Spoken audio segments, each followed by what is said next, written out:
वैसे तो ये बहुत मुश्किल काम है, पर मैं एक बार कोशिश ज़रूर करूँगा। आने वाली अमावस को तुम मुझे अपने साथ लेकर चलना। जगदीश के ये कहने के बाद मुझे लगा कि अब सब कुछ अच्छा ही होगा। फिर जब अमावस की रात आई तो मैं जगदीश को लेकर अपने केबिन में पहुंचा, जहां उसने पहले तो पूरे केबिन का अच्छे से मुआयना किया। फिर केबिन के एक कोने में एक घेरा बनाया और मुझसे बोला कि तुम इस घेरे से दूर ही रहना।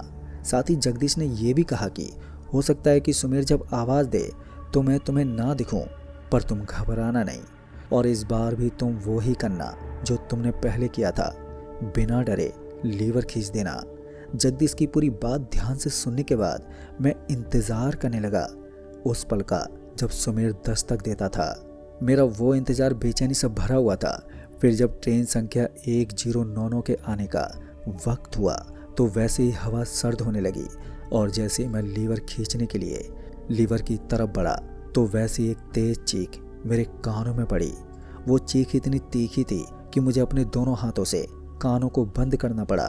देखते ही देखते मेरा सर चकराने लगा था और आंखों के सामने अंधेरा पसर गया, पर मैं अभी भी होश में था कि तभी किसी ने मुझे मेरे सर के बालों से पकड़ा और खींचते हुए एक और लेकर जाने लगा। वहीं मैं जोर जोर से जगदीश को आवाज़ देने लगा, जगदीश मुझे बचाओ। पर जगदीश को पुकारने के बाद भी जगदीश ने कोई जवाब ही नहीं दिया। उस पल मुझे एहसास हुआ कि जोश जोश में मैंने गलत कदम उठा लिया है और अब मेरी मौत तय है। अभी मैं अपनी गलतियों पर पछतावा ही कर रहा था कि तभी कोई ट्रेन हॉर्न देते हुए वहां से गुजरी, पर मैंने तो लीवर खींचकर सिग्नल ग्रीन किया ही नहीं था। फिर ये ट्रेन कैसे गई? इसी बीच मैं भी उस पकड़ से आज़ाद हो गया और मेरे आंखों के आगे से पसरा अंधेरा भी गायब हो गया। अंधेरे के छड़ते ही मुझे जगदीश दिखा, जिसके हाथों में किसी इंसान का लाल सर था और उसका मुंह खुला हुआ था। इससे पहले मैं कुछ पूछता कि जगदीश ने बोला, सुमेर अब परेशान नहीं करेगा क्योंकि मैं इसे अपने साथ लेकर जा रहा हूँ और ये मेरे साथ ही रहेगा। तुम अब यहाँ पर काम कर सकते हो। दोस्तों, ये इतना बोलकर जगदीश उस मुंडी के साथ चला गया और फिर वो कभी भी वापस नहीं लौटा। लेकिन दोस्तों, उस घटना के बाद मेरे अंदर डर इस कदर छा गया कि मैंने उसके बाद से हमेशा के लिए नौकरी के साथ साथ वो कस्बा ही छोड़ दिया। तो दोस्तों, इस कहानी में बस इतना ही। तो चलिए बढ़ते हैं आज की वीडियो में एक और नई भूतिया कहानी की ओर। दोस्तों, आज की कहानी एक ऐसी चाय की दुकान की है जहां इंसान तो चाय पीते थे, पर इंसान से ज़्यादा यहाँ मुर्दे चाय पीने आते थे।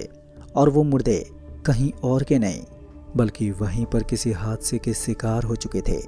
आखिर इन मुर्दों का और उस चाय की दुकान में क्या रिश्ता था, ये जानने के लिए इस कहानी में अंत तक बने रहिए। दोस्तों, मुझे आज भी उस स्टेशन का नाम याद नहीं है, शायद इसीलिए क्योंकि वो जगह कहीं थी नहीं। वो तो बस एक छोटा सा पड़ाव था, एक छोटा सा हॉल्ट। दिल्ली से जयपुर की तरफ जाते हुए ट्रेन वहाँ पर सिर्फ 1 मिनट के लिए रुकती थी। पर हैरान की बात ये थी कि रात के अंधेरे में भी वहाँ की एक चीज़ साफ दिखती थी। वहाँ पटरी के किनारे पुलिया से सटकर बनी एक बाबूलाल की चाय की टपरी। मैं उन दिनों मालगाड़ियों पर स्कॉट का काम किया करता था, जिस वजह से रातों में हमें जागना पड़ता था और इस छोटे से हॉल्ट से हर रात 2:30 पर गुजरना होता था। लेकिन पता नहीं क्यों मालगाड़ी अक्सर ग्रीन सिग्नल के इंतज़ार में यहीं रुक जाती थी। कभी कभी तो वो आधे घंटे के लिए भी रुक जाती थी। पर उस मालगाड़ी से पहली बार जब मैं नीचे उतरा तो मैंने देखा कि वहाँ पर बनी बाबूलाल की दुकान उस वक्त खुली हुई थी। वहाँ पर जलता हुआ बल्ब और उसकी पीली रोशनी उस रात के सन्नाटे में चारों तरफ अपनी रोशनी बिखेर रही थी। पर अजीब बात ये थी कि इतनी रात को भी उस चाय की टपरी पर 3-4 लोग बैठे हुए थे जो चाय की चुस्की मार रहे थे। बाबूलाल, जो कि दुकान का मालिक था, वो दिखने में बहुत ही दुबला पतला था।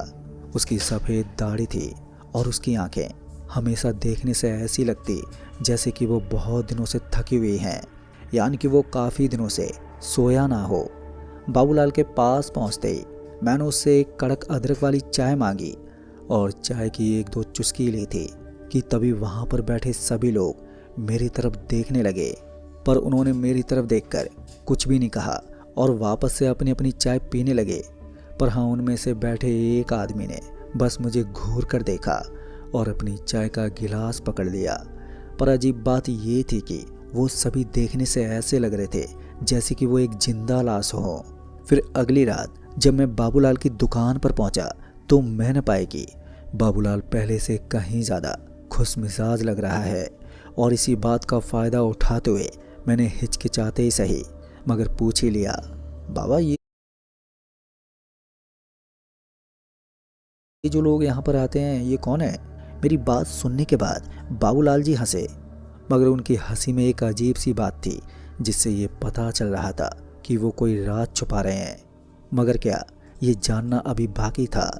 हालांकि उन्होंने मेरे सवाल के जवाब में सिर्फ इतना ही कहा कि बेटा ये वो लोग हैं जो कहीं पर जाना नहीं चाहते और उनकी मंजिल यहीं पर आकर रुक जाती है, या यूं कहूँ कि ये स्टेशन उनकी आखिरी मंजिल है। बाबूलाल की बातों से मुझे ये लगा कि ये बुजुर्ग आदमी कुछ ज़्यादा ही ज्ञानी ध्यानी है, जिस वजह से मैंने बाबूलाल जी की बातों पर कुछ ज़्यादा ध्यान नहीं दिया।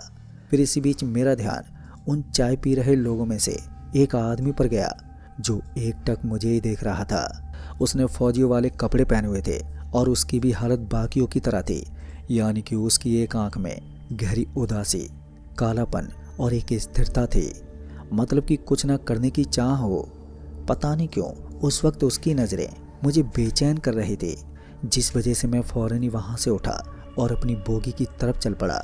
फिर इसी बीच जब मैंने बोगी में बैठकर फिर से उस ओर देखा जहाँ पर वो आदमी बैठा हुआ था, तो मैंने पाया कि वो अभी भी मुझे घूर रहा है। उसकी नज़रें मेरे भीतर तीर की तरह चुभ रही थी। खैर उस रात तो मैं वहाँ से निकल पड़ा, मगर ये सिलसिला चलता रहा।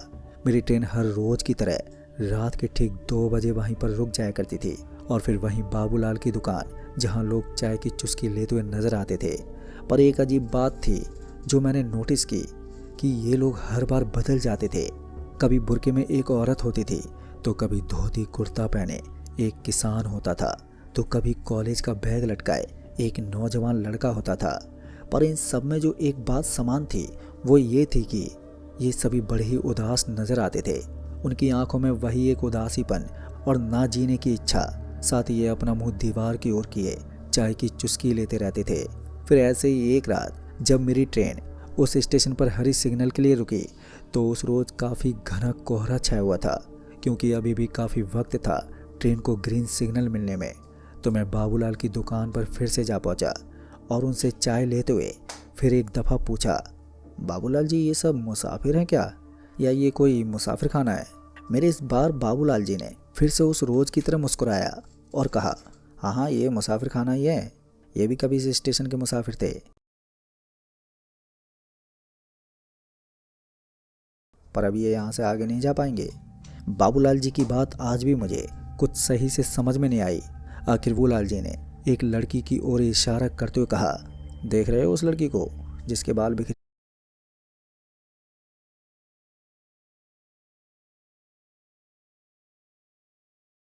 थोड़े दिनों के बाद, लेकिन ऑब्वियसली लॉट ऑफ एक्शन के